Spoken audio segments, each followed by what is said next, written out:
Hello दोस्तों, आज हम देखेंगे क्लास 10 का साइंस लेसन 3 धातु एवं अधातु। ठीक, इसका हम क्वेश्चन नंबर पढ़ा देते। इसमें दिया गया है, ऐसी धातु का उदाहरण दीजिए जो कमरे के ताप पर द्रव होती है। और दूसरा है, चाकू से आसानी से काटा जा सकता है। तीसरा है, उष्मा की सबसे अच्छी चालक होती है।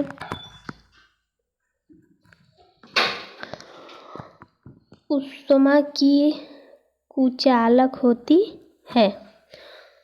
तो इसका आंसर क्या होगा? मरकरी। क्या होगा? पहला मरकरी। ठीक है, मरकरी होगा। अब देखते हैं,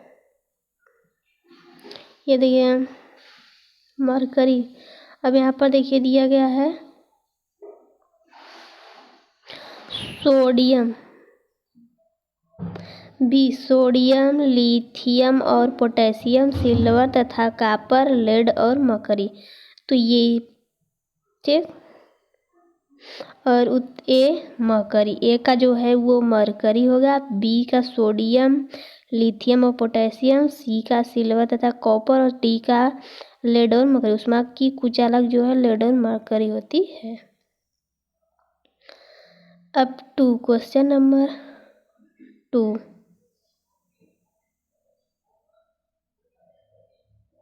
इसे हम देखते हैं। इस पर दिया गया क्वेश्चन 2 में आधात वर्ध्य तथा तन्य का अर्थ बताइए। आधात वर्ध्य तथा तन्य का अर्थ, तो इसका उत्तर देखते हैं हम।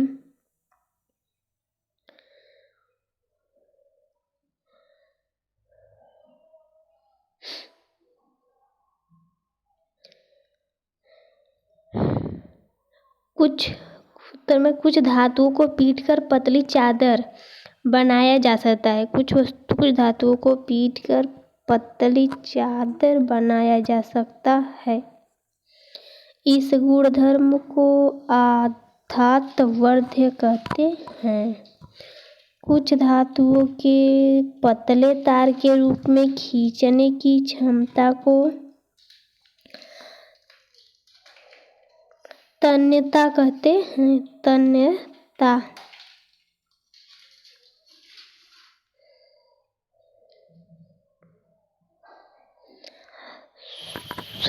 क्वेश्चन नंबर 1, सोडियम को केरोसिन में डुबोकर क्यों रखा जाता है? क्यों रखा जाता है, देखते हैं क्या दिया गया इसमें।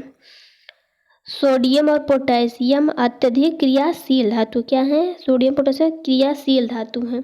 ये वायु के साथ अभिक्रिया कर आसानी से आग पकड़ लेते हैं। तो ये वायु के साथ अभिक्रिया करके आसानी से आग इससे लग सकती है, इसलिए सोडियम को केरोसिन में डुबाकर रखा जाता है। ठीक, अब हम देखते हैं क्वेश्चन नंबर 2। इसमें हमें क्या दिया गया है, इन अभिक्रियाओं के लिए समीकरण लिखिए। भाप के साथ आयरन और दूसरा जल साथ कैल्शियम तथा पोटेशियम। उत्तर लिखिए। पहला, भाप के साथ iron 3Fe solution plus 4H2O ग्राम, तब G है equal to Fe3O4 plus 4H2G। दूसरा क्या है,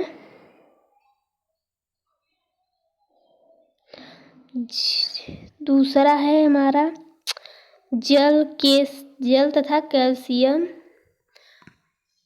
जल साथ कैल्शियम पोटेशियम का। ठीक, तो इसके लिए CaS plus 2H2O iodine. Iron equal to CaOH twice acquired, इसे एक्वायर्ड कहते हैं, प्लस H2O गैस। अब क्वेश्चन नंबर 3।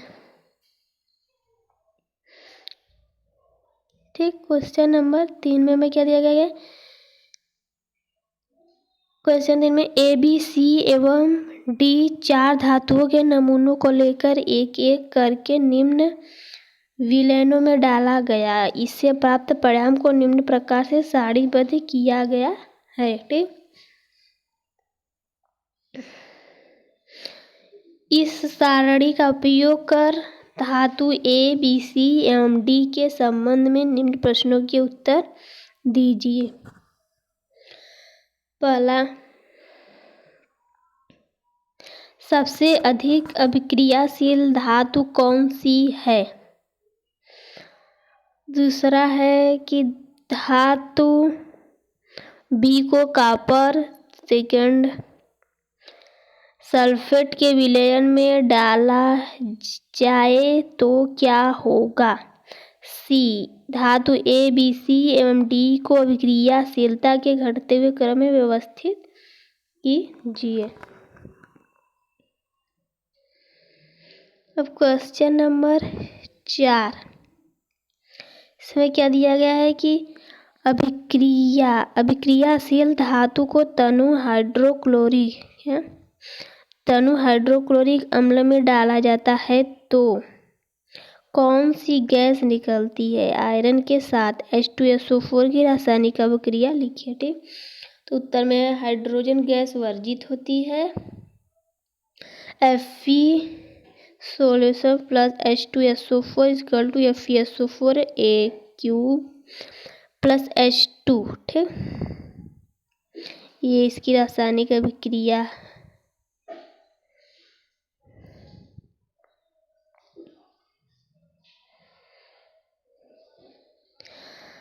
क्वेश्चन 5, जिंक को iron second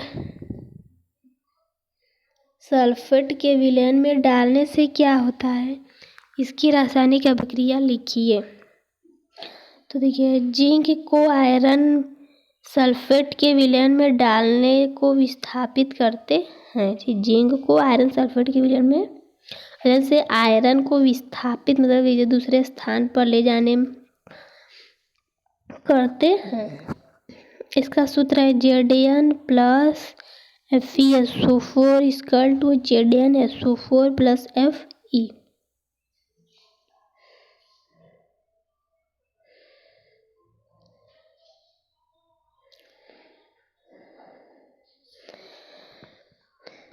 question number 1, sodium, oxygen एवं मैग्नीशियम के लिए इलेक्ट्रॉन बिंदु की संरचना लिखिए। 2 इलेक्ट्रॉन के स्थान के द्वारा Na2O MH2O का निर्माण दर्शाइए। तीसरा, इन यौगिकों में कौन कौन से आयन उपस्थित होते हैं? अब क्वेश्चन, आयनिक यौगिकों का गलनांक उच्च क्यों होता है? ठीक, आयनिक यौगिकों का गलनांक उच्च क्यों होता है? तो देखते हैं, आयनिक यौगिकों में परस्पर आयनिक आकर्षण बहुत ही ज़्यादा होता है, शक्तिशाली होता है। इस शक्तिशाली बंध को तोड़ने के लिए अत्यधिक ऊर्जा आवश्यक होती है, अतः इसका गलनांक उच्च होता है।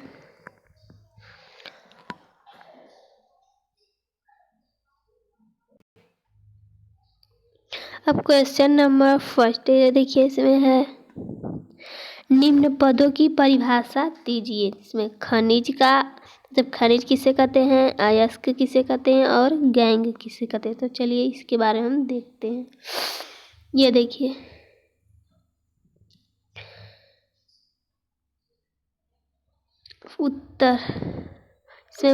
उत्तर खनिज किसे कहते हैं? खनिज वे पदार्थ होते हैं जिनमें धातुएं अपने यौगिक के रूप में पाई जाती हैं। तो खनिज वे पदार्थ जिनमें धातुएं अपने यौगिक के रूप में पाई जाती हैं। दूसरा है ऐसे खनिज जिनमें धातुओं का निष्कर्षण अत्यधिक सरल व उपयुक्त होता है, वो अयस्क कहलाते हैं। और तीसरा गैंग, खनिज प्रकृति में शुद्ध रूप से प्राप्त नहीं होते, उनमें उपस्थित अशुद्धियों को हम गैंग कहते हैं। दूसरा देखिए, दो धातुओं के नाम बताइए जो प्रकृति में मुक्त अवस्था में पाई जाती है। देखिए सोना एक, प्लैटिनम है।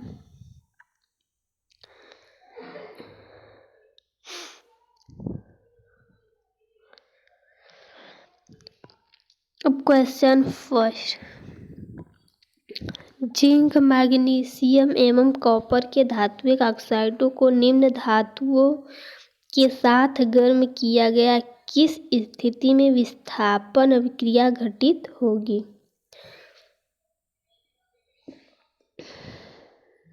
क्वेश्चन 2, कौन सी धातु आसानी से संक्षारित नहीं होती? तो सोना, प्लैटिनम व चांदी, ये आसानी से संक्षारित नहीं होती है। तीसरा, मिश्र धातु क्या होते हैं? ठीक, तो दो या दो से अधिक धातुओं के समांगी मिश्रण को हम मिश्र धातु कहते हैं। दो या दो से अधिक धातुओं के समांगी मिश्रण को हम मिश्र धातु कहते हैं। ठीक है,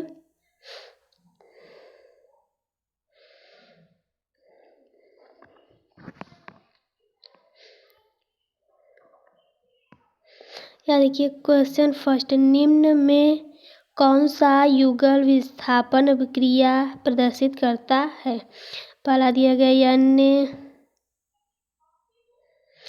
NaCl विलयन एवं कॉपर धातु, MgCl2 विलयन एवं एल्युमिनियम धातु। तीसरा FeSO4 विलयन एवं सिल्वर धातु। चौथा AgNO3 विलयन एवं कॉपर धातु। ठीक, इनमें से कौन सा है? तो इसमें से चौथा सही, AgNO3। ठीक है, AgNO3 विलयन एवं कॉपर धातु, चौथा वाला हमारा सही है।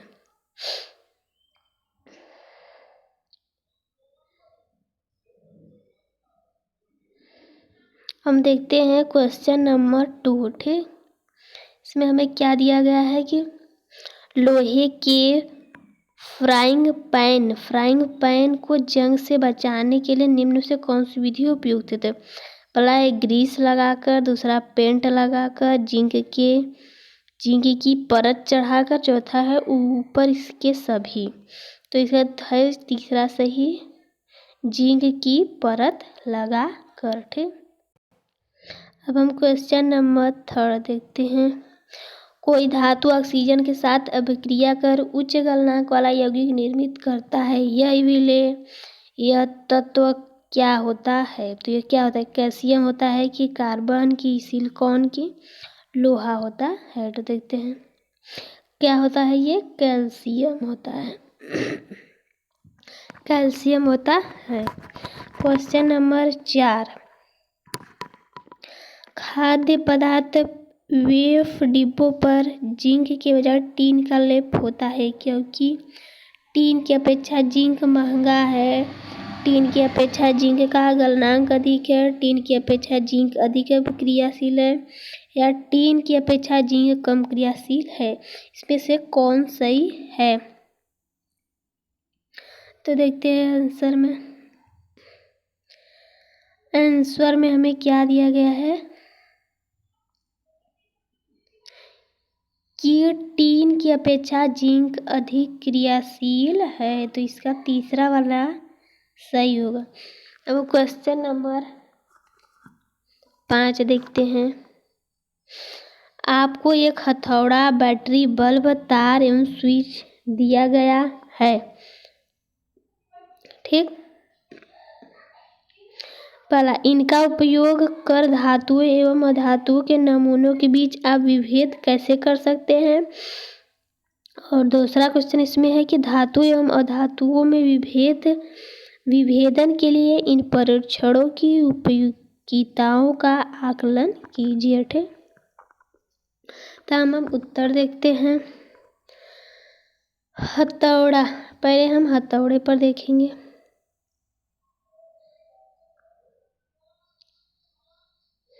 यह देखिए, हथौड़े से पीटकर धातु की पतली चादर प्राप्त होती है। हथौड़े से धातु की पतली चादर प्राप्त होती है, जबकि अधातु भंगुर होती है, अतः छोटे छोटे टुकड़ों में बिखर जाएगी। और दूसरा, विद्युत परिपथ द्वारा सर्वप्रथम बल्ब, बैटरी, तार तथा स्विच का उपयोग कर निम्न परिपथ बनाइए। इसके बाद बारी बारी से धातुएं और अधातुओं के दिए गए नमूने को विद्युत परिपथ के क्लिप में लगाकर स्विच को ऑन करते हैं तो हम देखेंगे कि धातुओं की स्थिति में बल्ब जलने लगता है, जबकि अधातुओं के साथ बल्ब नहीं जलता। अब हम ये इसका आंसर देखते हैं। बी जो दिया था उसमें बी परीक्षण ए का दूसरा ज़्यादा उपयुक्त तरीका है कि क्योंकि ग्रेफाइट एक धातु है। क्या है? ग्रेफाइट एक धातु है, परंतु विद्युत का सुचालक है, इसलिए इसके साथ भी बल्ब जलने लगेगा।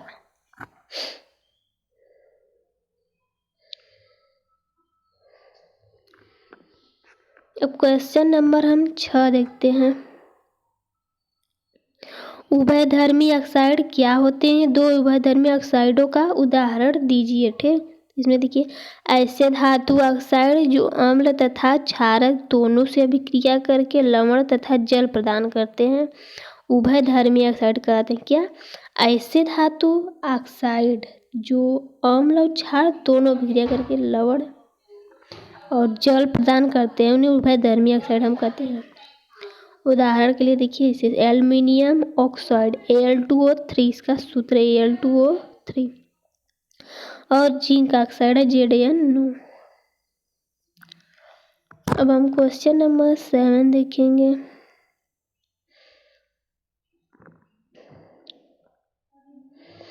इसमें दिया गया है क्वेश्चन 7 में कि दो धातुओं के नाम बताइए जो तनु अम्ल से हाइड्रोजन को विस्थापित कर देंगे। जो तनु अम्ल से हाइड्रोजन को विस्थापित कर देंगे तथा दो धातुएं जो ऐसा नहीं कर सकती। तो इसका उत्तर देखते हैं। ये देखिए, मैग्नीशियम और कैल्शियम धातुएं जो तनु अम्ल से हाइड्रोजन को विस्थापित कर देंगे।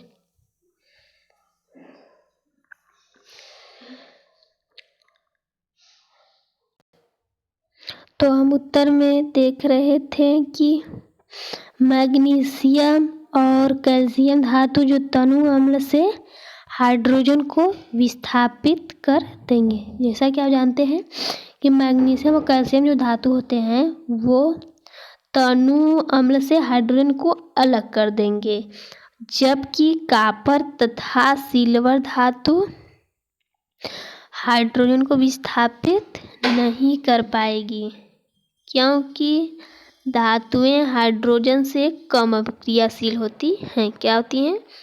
कम अभिक्रियाशील होती हैं। यहाँ पर देखिए, अब क्वेश्चन नंबर 8 में हमें क्या दिया गया है कि किसी धातु M के विद्युत अपघटनीय परिसंकरण में आप एनोड, कैथोड एवं विद्युत अपघट्य कैसे बनाएंगे? तो कैसे बनाएंगे, चलिए देखते हैं। उत्तर में हमें क्या दिया? धातु M के विद्युत अपघटन अपघटनीय परिष्करण के लिए हम बनाएंगे। अब यहाँ देखिए, धातु M का इक्वल टू एनोड। क्या है? एनोड। धातु M का एनोड। अब इसमें देखिए, धातु M की पतली पट्टी जो है कैथोड। क्या है? कैथोड। अब यहाँ देखिए, विद्युत अपघट्य M इक्वल टू M धातु की अम्लीकृत लवण का विलयन।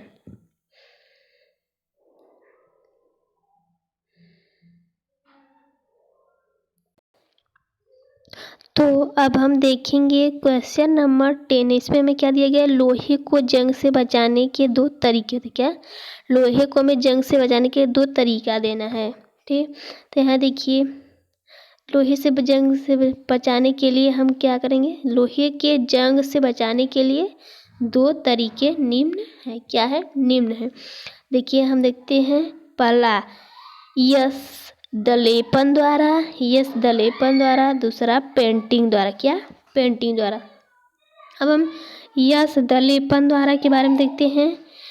इस विधि में लोहे एवं इस विधि में जो है यस दलेपन द्वारा, इस विधि में लोहे एवं इस्पात पर जिंक की पतली चादर चढ़ाई जाती है। क्या चढ़ाई जाती है, पतली चादर। ये देखिए, इस विधि में लोहे एवं इस्पात पर जिंक की पतली चादर चढ़ाई जाती है। अब हम देखते हैं पेंटिंग द्वारा। तो इस विधि में लोहे की वस्तु पर पेंट कर देते हैं। क्या कर देते हैं, लोहे की वस्तु पर पेंट कर, ताकि इसकी सतह वायु और आर्द्रता के सीधे संपर्क में ना रहे। क्या, सीधे संपर्क में ना रहे। अब क्वेश्चन नंबर हम 10 देखते हैं। इसमें हमें दिया गया है कि ऑक्सीजन के साथ संयुक्त होकर धातुएं कैसे ऑक्साइड बनाती हैं। तो कैसे बनाती हैं, देखते हैं। ऑक्सीजन के साथ संयुक्त होकर अधातुएं अम्लीय ऑक्साइड बनाती हैं। क्या बनाती हैं, अम्लीय ऑक्साइड बनाती हैं। अब हमें क्वेश्चन 12 के, इसमें हमें क्या करना है, कारण बताना है। पहला देखिए, प्लेटिनम, सोना एवं चांदी का उपयोग आभूषण बनाने के लिए किया जाता है। क्या किया, आभूषण बनाने के लिए। तो इसका कारण बताइए क्यों किया जाता है। ठीक, और बी में देखिए क्या दिया गया है कि सोडियम, पोटेशियम एवं लिथियम को जल के अंदर संग्रहित किया जाता है। और सी में देखिए, एल्युमिनियम अत्यंत अभिक्रियाशील धातु है, फिर भी इसका उपयोग खाना बनाने में के बर्तन क्यों उपयोग किया जाता है, इसका हमें कारण बताना है। और डी है निष्कर्ष प्रक्रम में कार्बोनेट एवं सल्फाइड अयस्क को ऑक्साइड परिवर्तन किया जाता है। तो क्यों किया जाता है, इसका हमें कारण बताना है। तो चलिए हम देखते हैं। जैसा कि आप अब ये आंसर देखेंगे, देखिए ये ए वाले में देखिए, जैसा पूछा गया था प्लेटिनम। अब देखिए, प्लेटिनम, सोना एवं चांदी चमत्कार धातु है। क्या, मतलब चमकदार धातुएं हैं एवं संक्षारित नहीं होती हैं। इनका उपयोग आभूषण बनाने में किया जाता है। तभी ये चमकदार धातु होती हैं, ये संक्षारित नहीं होती, इसलिए हम इनका उपयोग प्लेटिनम, सोना, चांदी का आभूषण बनाने में उपयोग करते हैं। और दूसरा देखिए बी, सोडियम, पोटेशियम एवं लिथियम वायु में खुला छोड़ने पर अत्यधिक क्रियाशील के कारण आसानी से आग पकड़ लेती है। ठीक, अतः इसको तेल के अंदर संग्रहित किया जाता है। देखिए, सोडियम, पोटेशियम, लिथियम को हम अगर खुला छोड़ देंगे तो अत्यधिक क्रियाशील होती है। इस क्रियाशील के कारण अगर हम उसे खुला छोड़ देंगे तो उसमें आग लग सकती है, इसलिए उसे हम तेल के अंदर रखते हैं। अब सी देखिए, एल्युमिनियम के बर्तन आसानी से संक्षारित नहीं होते हैं। ठीक, अतः ऊष्मा के सुचालक के कारण, जैसा कि कहते हैं एल्युमिनियम के बर्तन आसानी से संक्षारित नहीं होते, ये ऊष्मा के सुचालक होते हैं, जिसका हम खाने के बर्तन बनाने में उपयोग करते हैं। अब डी देखिए, धातुओं को उनकी ऑक्साइड से पृथक करना ज़्यादा आसान प्रक्रिया है। क्या है, आसान प्रक्रिया। अतः निष्कर्षण प्रक्रम में कार्बोनेट एवं सल्फाइड अयस्क को ऑक्साइड में परिवर्तित किया जाता है। ठीक है, धातुओं को उनके ऑक्साइड से पृथक करना वो आसान प्रक्रिया है। ठीक, निष्कर्षण के बाद कार्बोनेट और सल्फाइड अयस्क जो है अयस्क को हम ऑक्साइड में परिवर्तित किया जा सकता है। अब हम क्वेश्चन नंबर 13 में हमें क्या दिया गया है, देखिए ये क्वेश्चन 13 में हमें क्या लिखना है कि आपने तांबे के मलिन बर्तन नींबू या इमली के रस से साफ करते अवश्य देखा होगा। ठीक, यह खट्टे पदार्थ को साफ करने के क्या प्रभावी है। ठीक, क्या प्रभावी है हम इसे देखते हैं। जैसे कि तांबे के बर्तन को जब मैला हो जाता है तो हम नींबू से या इमली से रगड़ कर धोते हैं खट्टे चीज़ से, तो ये उससे क्या प्रभाव होता है देखते हैं। उत्तर में नींबू या इमली जैसे पदार्थ में अम्ल होता है। क्या होता है, जैसे आप जानते हैं कि खट्टे पदार्थों में अम्ल पाया जाता है। अम्ल तांबे के अशुद्ध पदार्थ को साफ करने में प्रभावी होता है। क्या साफ करने में प्रभावी होता है। इसमें तांबे के बर्तनों की चमक बनी रहती है। इससे तांबे के बर्तनों की जो है चमक वो बनी रहती है। अब हम क्वेश्चन नंबर 14 देखते हैं।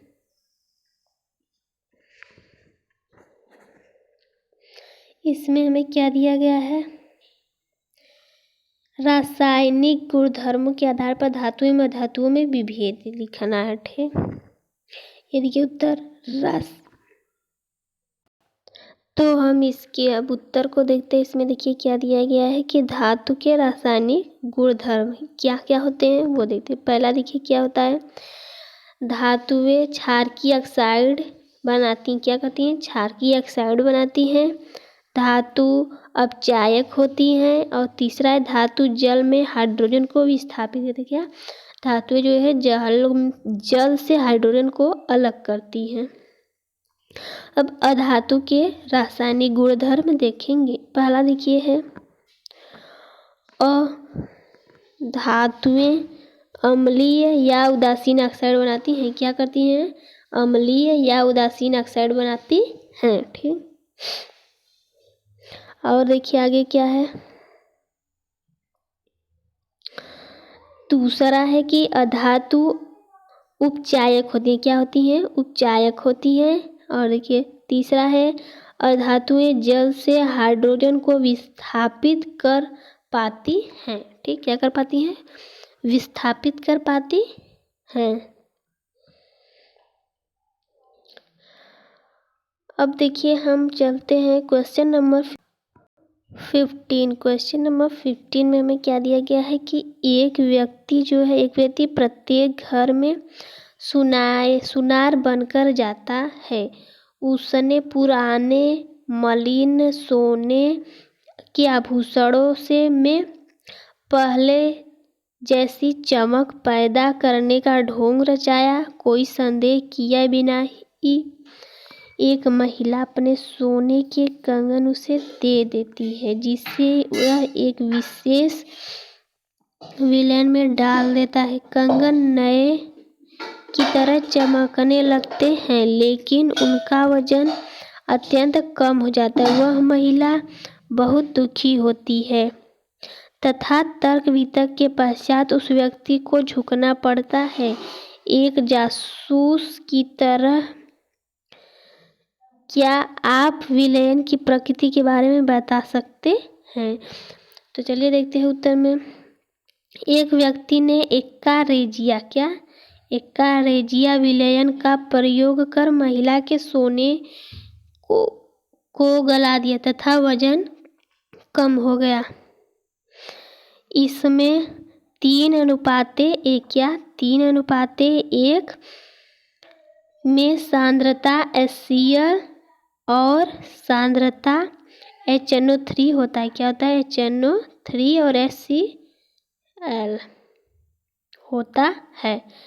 ठीक है, अब हम क्वेश्चन नंबर 16 देखते हैं। क्या देखते हैं, क्वेश्चन नंबर 16 में दिया गया है कि गर्म जल का टैंक बनाने में तांबे का उपयोग होता है। ठीक, तांबे का, परंतु इस्पात लोहे कि मिश्र धातु का नहीं। इसका कारण बताइए। नहीं, इसका कारण बताना है कि में गर्म जल का टैंक बनाने में तांबे का उपयोग होता है और इस्पात का क्यों नहीं उपयोग होता है। ठीक, तो उत्तर देखते हैं। कॉपर ऊष्मा का अच्छा सुचालक है। क्या है? सुचालक है। यह गर्म जल के साथ अभिक्रिया नहीं करता। इसके अतिरिक्त आयरन गर्म जल के साथ अभिक्रिया करता है। ठीक है, इसका कारण यह है कि कॉपर जो है ऊष्मा का अच्छा सुचालक होता है। ये गर्म जल के साथ अभिक्रिया नहीं करता है। आयरन जो है वो जल के साथ अभिक्रिया करता है, जिससे वो टैंक गर्म हो जाता है। ठीक, जब तो हमारा यहाँ क्वेश्चन ख़त्म हो गया। अगला हम आगे अगले वीडियो में देखेंगे। तो चलिए, धन्यवाद।